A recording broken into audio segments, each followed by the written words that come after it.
Charles Lindbergh بحر اوقیانوس کی تنہا پرواز کی حیرت انگیز داستان۔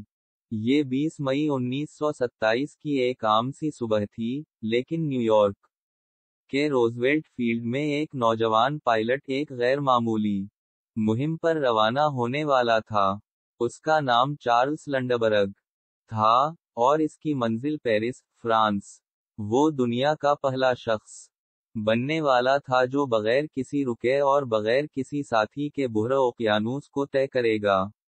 چارلس لنڈبرگ، جو پہلے ایک میل مین، ایئر میل پائلٹ کے طور پر کام کر چکا تھا، ہمیشہ کچھ بڑا کرنا چاہتا تھا۔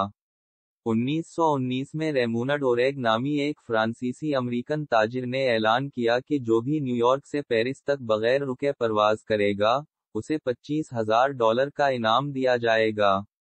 کئی ہوا باز اس چیلنج کو پورا کرنے کی کوشش میں جان کی بازی ہار چکے تھے، لیکن لنڈبرگ کے عزم کو یہ خطرہ متزلزل نہ کر سکا۔ اسپرٹ آف سینٹ لوئس، امید کا جہاز۔ لنڈبرگ کے پاس زیادہ پیسے نہیں تھے، لیکن اس نے مختلف سرمایہ داروں سے مدد حاصل کی اور رائن ایروناٹیکل کمپنی کے ماہرین کے ساتھ مل کر ایک منفرد طیارہ تیار کروایا۔ اس جہاز کا نام رکھا گیا اسپرٹ آف سینٹ لوئس۔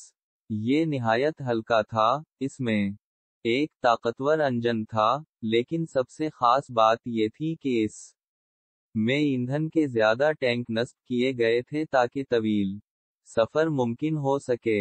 20 مئی 1927 کی علی الصبح، لنڈبرگ اپنے طیارے میں سوار ہوا۔ زمین گیلے کیچڑ سے بھری تھی، اور جہاز کا وزن زیادہ ہونے کی وجہ سے ٹیک آف کرنا مشکل ہو گیا، لیکن آخر کار اسپرٹ آف سینٹ لوئس آہستہ آہستہ فضا میں بلند ہو گیا۔ لنڈبرگ کے سامنے ایک نہایت کٹھن راستہ تھا، 5,800 کلومیٹر کی مسافت، نہ کوئی ریڈیو، نہ جدید آلات، نہ ہی کوئی مددگار۔ لنڈبرگ کے لیے سب سے بڑا چیلنج نیند تھی۔ مسلسل 33 گھنٹے جاگتے رہنا آسان نہیں تھا۔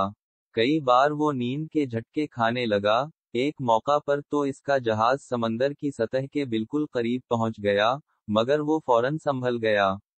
راستے میں برفانی طوفانوں نے اسے اپنی لپیٹ میں لے لیا، لیکن اس نے ہمت نہ ہاری۔ 33 گھنٹے 30 منٹ بعد، جب وہ پیرس کے لی بورجے ایئرپورٹ پر پہنچا تو ہزاروں لوگ اس کے استقبال کے لیے موجود تھے۔ جیسے ہی اس کا جہاز لینڈ ہوا، پورا مجمع جوش و خروش سے چیخ اٹھا۔ چارلس لنڈبرگ ایک قومی ہیرو بن چکا تھا۔ لنڈبرگ کی کامیابی نے ہوابازی کی دنیا میں انقلاب برپا کر دیا۔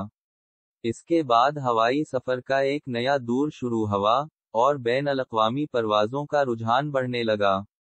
اسے امریکہ اور یورپ میں زبردست پذیرائی ملی، اور اسے لکی لنڈی کا خطاب دیا گیا۔ چارلس لنڈبرگ کی کہانی ہمت، استقلال اور جرأت کی ایک شاندار مثال ہے۔